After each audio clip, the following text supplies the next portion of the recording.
morning students. This is 10th standard science biology video class.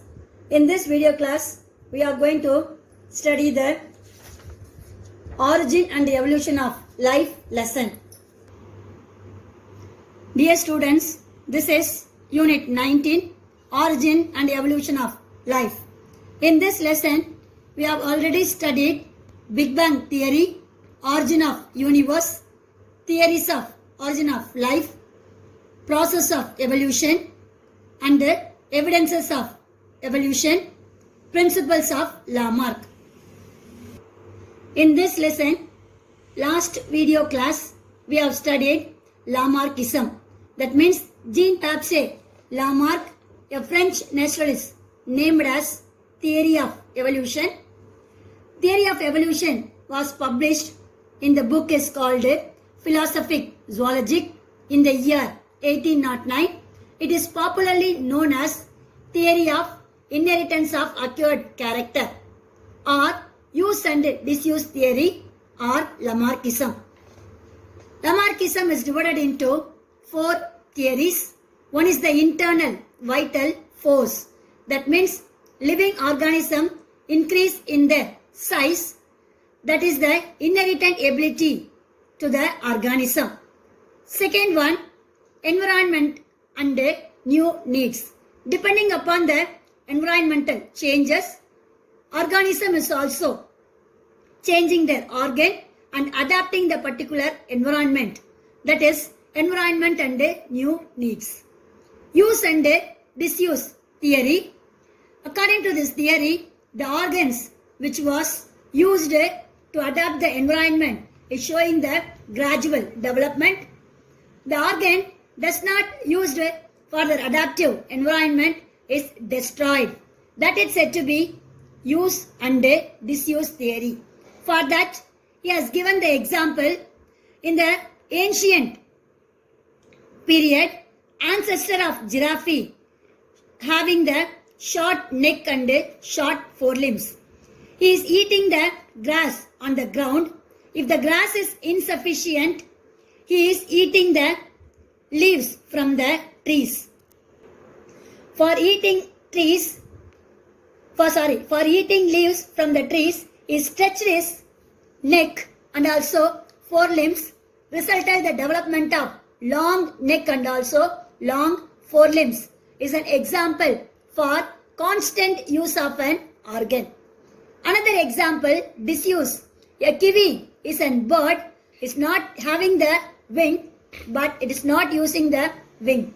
So that the organ of a wing which is present in the kiwi is nowadays degenerated, that is destroyed.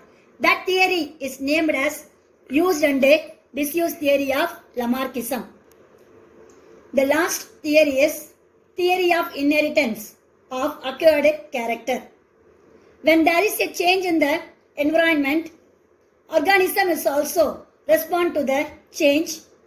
They are also adapt their particular environment. This adaptive character in response to the particular environmental changes is named as acquired character.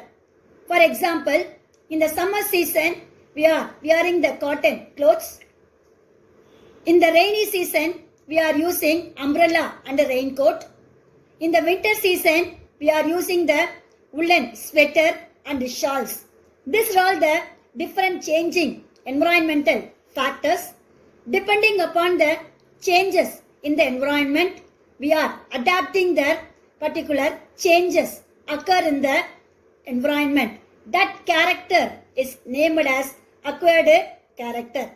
This acquired character is transmitted to the offsprings by the process is called inheritance. That means from parental to the next generation, the adaptive characters are inherited.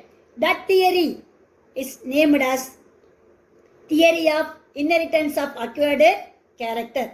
So these are all the different theory proposed by Lamarckism. Another one, we are going to see Darwinism or theory of natural selection.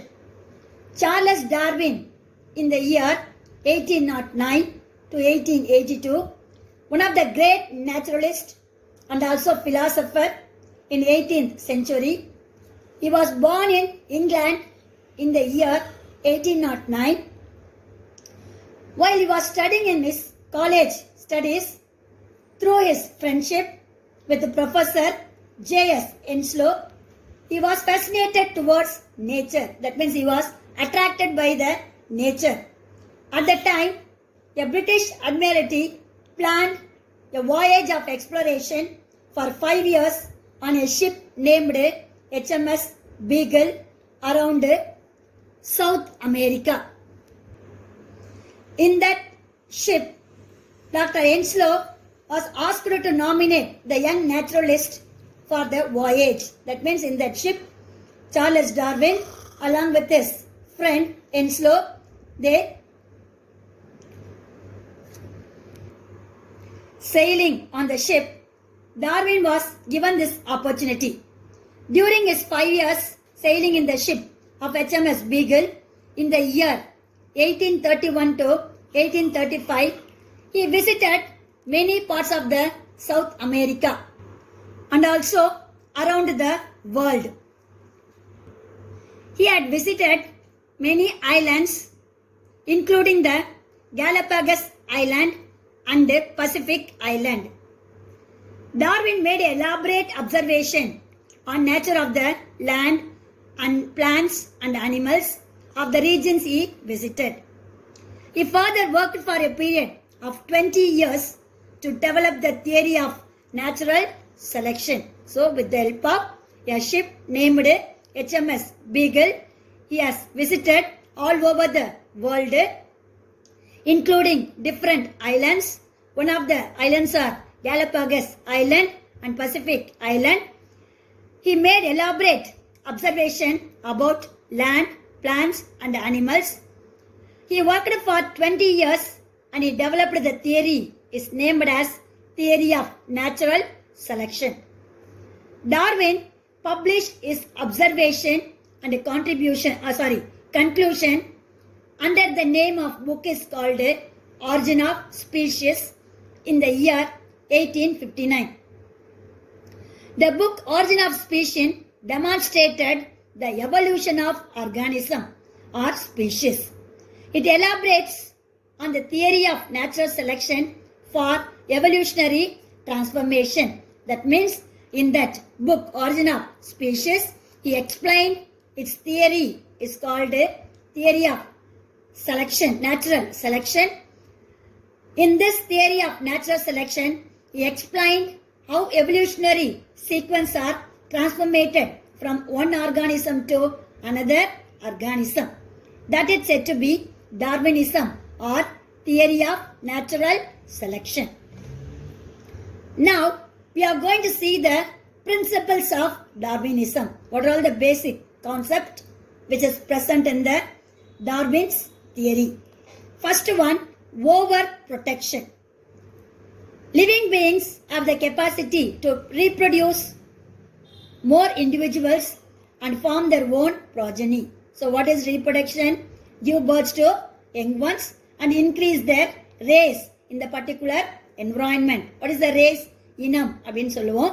So in this particular environment, due to reproductive process, they are increasing their own progeny or race.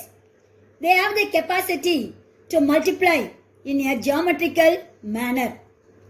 That means in particular area, they are increase their particular species. This will increase reproductive potential leading to overproduction. So finally, he concluded that reproduction of an organism leads to the overprotection of population in the particular environment. That is the basic principle of Darwinism. One of the principle of Darwinism, that is overprotection. Simply, we can able to say that is reproduction, give birth to young ones or their own progeny leads to the overprotection of population in the particular environment. Second one, struggle for existence. That means due to overprotection of population. The geometric ratio is increase in the population occur. Not only that, the living place of an organism, it decreases due to the overprotection of the population, so that the space to live and food to available for the organism is remain the same. Dear students, due to reproduction, the organism, they are increasing their population, but they are unable to increase the food and also geographical area to live in the particular environment. So it is remain same, but population is increases, so that they create the intensity competition among the organism. So they are fighting among the organism to fight for food and living place in the particular environment. So the organism who is fighting and struggle in the particular environment is leading to the species in the particular environment. That is said to be struggle for existence. Existence means to live in the particular environment. They are fighting against with other organism of a same species. Those who win in the struggle for fighting with other organism, they are withstand or living or survive in the particular environment. That theory is named as struggle for existence. It is divided into three types: intraspecific struggle, interspecific struggle, environmental struggle. First one, intraspecific struggle. That means they are competing among the same individuals of the species is named as intra. Intra means same species. For example, in a particular environment, the overprotection of animal is named elephant, means among the elephant group, they are fighting themselves to survive in the particular environment is named as intraspecific struggle. Another one, interspecific struggle. That means they are competing with different group of organism. For example, elephant and cheetah. These are all the two different organisms. To withstand or survive in the particular environment, they are competing with two different species, means that it's said to be the interspecific struggle. Another one, environmental struggle. Naturally, they are occur in the different climatic changes is also there: heat, cold, drought and flood. So they are also fighting against this environmental factor is named as environmental struggle. Dear students, these are all the different struggle which the organism facing in the particular environment, and also they are withstanding to live in the particular place and increasing their population is named as struggle for existence. Dear students, up to this I conclude my video. Remaining we will see in the next video class. God bless you. All the best, children.